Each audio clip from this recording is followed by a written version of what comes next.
there, Shun. I'm taking this video right after your last video because you came to Cattle 2 days in a row, right? Wow, well done.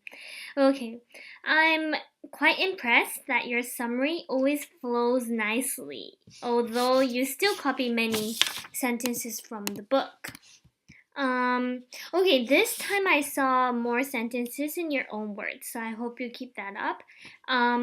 Today, let me explain why I added and in your sentence, which said, Lord Hertford came, bowed, and men came, bowed.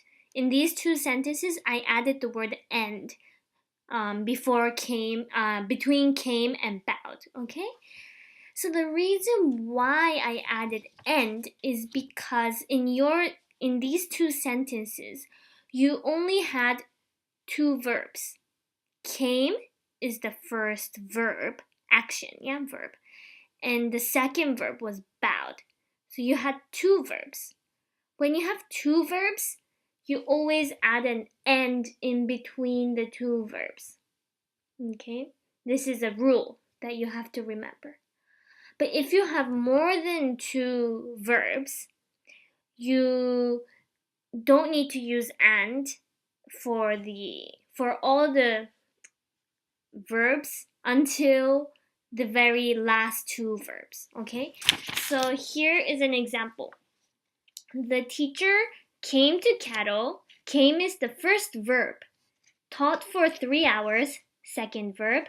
And left. Left is the third verb. Okay, so here you see we have a comma between the first and the second verb, okay?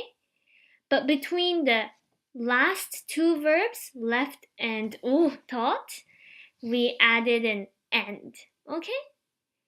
Let's look at the second example. The teacher came to Cattle and left. Here we only have two verbs. So these are the final two verbs because we don't have any other verbs, okay?